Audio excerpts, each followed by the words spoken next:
அதமபட்ச பரிகாரம். தெய்வத்தின் குரல் முதல் பாகம். வைதீக மதம். அதமபட்ச பரிகாரம். இப்போதிருக்கிற சமூக அமைப்பு முழுதும் மாறுகிறதோ மாறவில்லையோ, அதை மாற்ற முடியுமோ முடியாதோ, வேத ரக்ஷணத்தையே ஜீவனமாக வைத்து கொண்டிருக்கிற ஒரு கூட்டம் என்றைக்கும் இருந்து கொண்டிருக்கும்படியாக நாம் பண்ண வேண்டும். பிராமண ஜாதி என்று ஒன்று இருக்க வேண்டும் என்பதற்காக இதை நான் சொல்லவில்லை. தனியாக இப்படி ஒரு ஜாதி சுயநலத்துக்காக இருந்து ஒன்றும் ஆக வேண்டாம். லோகக்ஷேமத்துக்காகத்தான் அது இருக்க வேண்டியிருக்கிறது. இந்த லோகக்ஷேமத்துக்காகத்தான் வேத சப்தங்கள் ஏற்பட்டிருக்கின்றன. வேத சப்தங்கள் இருந்தால்தான் லோகம் முழுக்க க்ஷேமமாக இருக்கும் என்று நான் சொல்லுகிறேன். அதனால் இனிமேலாவது ஒரு பிராமணன் கூட வேதம் தெரியவில்லை என்று இருக்கக்கூடாது என்கிறேன். பிராமணர்கள் மறுபடி வைதிகத்துக்கு திரும்புவது ஒன்றுதான் இப்போது ஏற்பட்டிருக்கிற இத்தனை கோளாறுகளும் தீருவதற்கு ஒரே பரிகாரம் என்கிறேன். குறைந்தபட்சமாக சொல்கிறேன். இப்போதுள்ள பிராமணர்களுக்கு இதற்கான தைரியமோ தியாக புத்தியோ இல்லாவிட்டாலும் போனால் போகிறது. உங்களால் வேத அத்தியனத்துக்கு திரும்ப முடியாவிட்டாலும் உங்கள் குழந்தைகளையாவது அதில் திரும்பியாக வேண்டும் என்கிறேன். அடுத்த தலைமுறையில் வேதம் தெரியாத பிராமணன் ஒருத்தன் கூட இருக்கவே கூடாது. அதற்கு ஏற்பாடு செய்யுங்கள் என்கிறேன். லௌகிகத்தில் இத்தனை அசௌகரியப்பட்ட பின்னும் ஐயையோ, நம் குழந்தைகளை வெறும் வைதீகமாக்குவதா என்று நீங்கள் நினைத்து இப்போது நீங்கள் அனுபவிக்கிற சௌக்கியம் என்று நினைக்கப்படுகிற வாழ்க்கை முறையிலேயே உங்கள் சந்ததிகளும் இருக்க வேண்டும் என்று நினைத்தால் இன்னும் ஒரு படி இறங்கி வருகிறேன். உத்தியோகத்துக்காக தற்போதைய படிப்பில் உங்கள் குழந்தைகளை விட்டு அவர்களை பிற்பாடு வேத ரக்ஷணமே ஜீவன கர்மம் என்றில்லாமல் வேறு தொழிலில் விட்டால் கூட தொலைகிறது. இப்படி புதுமுறை படிப்பு படிக்கிற காலத்திலேயே 8 வயசுக்குள் உபநயனத்தை செய்து அப்புறம் சுமார் 10 வருஷம் தினமும் சாயங்காலம் 1 மணி வேத அத்தியனம் செய்வதற்கு ஏற்பாடு பண்ணுங்கள். இதையாவது பண்ணுங்கள் என்கிறேன்.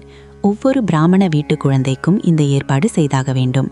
இப்படி வீட்டுக்கு வீடு சிக்ஷை சொல்லி வைக்க இப்போது வாத்தியாரே கிடைக்க மாட்டார். அந்த லட்சணத்தில் நாம் இருக்கிறோம்.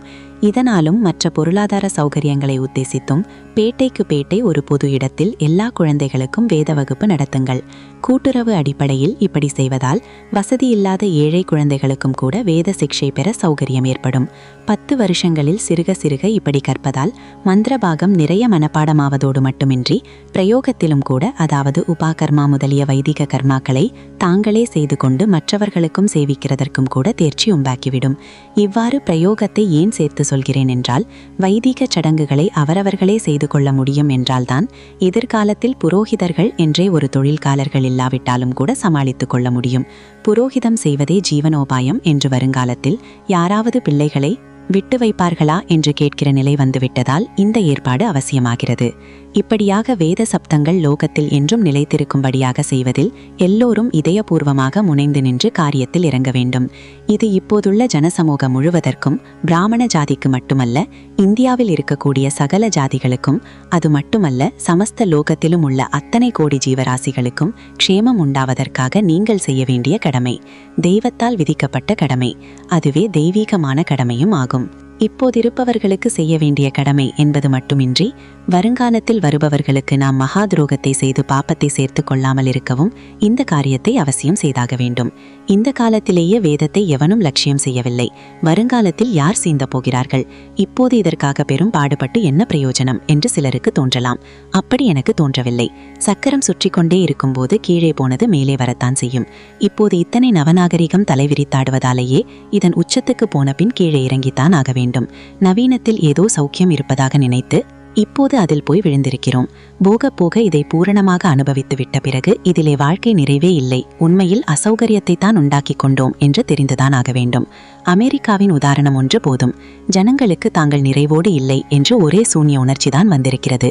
நவீன சுகானுபவத்தால் வருகிற நிம்மதியின்மையை தொலைத்துவிட்டு மறந்துவிட்டு இருக்க வேண்டும் என்று தவிக்கிறார்கள். புத்திசாலிகளாக இருக்கிறவர்கள் நம்முடைய வேதாந்தம், யோகம், பஜனை இவைகளுக்கு வருகிறார்கள். மற்றவர்களும் எப்படியாவது இந்த இந்திரிய சுகத்தை மறந்திருக்கிற மட்டும் விசேஷம் என்றே ஏகப்பட்ட மாத்திரைகளை வாங்கி சாப்பிட்டுவிட்டு அப்படியே தூங்கிக் கொண்டே இருக்கிறார்கள். இந்த ஸ்திதி நம் தேசத்திலும் வரக்கூடியதுதான். லௌகிக சுகத்தில் இன்னும் ஏதோ பாக்கி இருக்கிறது என்கிற வரைக்கும் அதையும் தான் பார்த்து விடுவோமே என்று ஓடிக்கொண்டிருந்தாலும் அப்புறம் கடைசியில் அனுபவித்து அடடா, இதுவும் சாஸ்வதமாக பிடித்து வைத்துக் கொள்ள முடியாமல் மறைந்து போகிற சௌக்கியம்தான் என்று பிரத்யட்சமாக தெரிந்துவிட்ட பின் நித்திய சுகத்தை தருகிற அத்தியாத்ம விஷயங்களுக்கு ஜனங்கள் திரும்பத்தான் நினைப்பார்கள். அப்போது அவர்கள் இதுவரை சமூகத்துக்கு நிம்மதியை தந்த பழைய வைதிக மார்க்கத்தையே மறுபடி பூரணமாக எடுத்துக்கொள்ள வேண்டும் என்று நினைக்கிற போது அவர்களுக்கு வேத அத்தியனம் செய்வதற்கே இடமில்லை என்கிற நிலையில் இந்த தலைமுறையை சேர்ந்த நாம் சங்கிலியை கத்தரித்து போட்டிருந்தால் அது எத்தனை பெரிய துரோகம். அதற்கென்ன, அதுதான் இத்தனை புஸ்தகங்கள் இருக்கின்றனவே. வேத மந்திரங்கள், யாகங்கள் முழுவதையும் நம்மவர்களும் மற்ற தேசத்துக்காரர்களும் ஆதியோடந்தம் ஆராய்ச்சி பண்ணி வால்யூமாக எழுதி வைத்திருக்கிற புஸ்தகங்கள் இருக்கின்றனவே. அவற்றை பார்த்து வருங்கால தலைமுறைகள் வேதத்தை தெரிந்து கொள்ளட்டுமே என்று கேட்கலாம். இதற்கு நான் பதில் சொல்லியாக வேண்டும். அது தவிர அஸ்திவாரத்திலேயே இன்னொரு பெரிய கேள்வி இருக்கிறது. அதற்கு நான் இதுவரை பதில் சொல்லவில்லை. அதையும் சொல்லியாக வேண்டும். அது என்ன கேள்வி என்றால், வேத சப்தம் லோகத்தை ரட்சிக்கும் என்றால் என்ன அர்த்தம்? ஏதோ மந்திரங்கள் என்றால் அவையெல்லாம் சில ஒலிகள். அவை வார்த்தையாக இருக்கின்றன. அந்த வார்த்தைகளுக்கு அர்த்தம் இருக்க வேண்டும். அவை ரொம்பவும் உயர்ந்த அர்த்தமாக இருக்கலாம். அப்படியே இருந்தாலும் அந்த அர்த்தத்தை படித்தும் தெரிந்து கொள்ளலாமே. வேதத்தை எதற்காக ஒரு கூட்டம் வாழ்நாள் முழுவதும் வாயால் சொல்லிக் கொண்டிருக்க வேண்டும்? இப்படி சொல்லுவதற்காகவே ஒரு கூட்டம் எப்போதும் இருக்க வேண்டும் என்றால் எதற்காக? வேதத்தின் அர்த்தம் மங்காமல் இருக்க வேண்டும் என்றால் அதற்கு புஸ்தகங்கள் இருக்கின்றன. புஸ்தகத்தில் இருப்பதை காப்பாற்றுவதற்கென்று பாரம்பரியமாக ஒரு ஜாதி இருக்க வேண்டிய அவசியமில்லையே. அவரவரும் புஸ்தகத்தை பார்த்து தத்துவங்களை தெரிந்து கொள்ளலாமே. ஆனால் அர்த்தத்தை மட்டும் சொல்லாமல் வேத சப்தம் இதுவரைக்கும் வந்திருக்கிற கிரமத்தில் மாறாமல் இருக்க வேண்டும். சப்தத்தை வாயால் சொல்லி ரட்சிக்க ஒரு கூட்டம் இருக்க வேண்டும் என்று சொல்லுவது ஏன் என்பதுதான். இதற்கு பதில் சொல்ல வேண்டும்.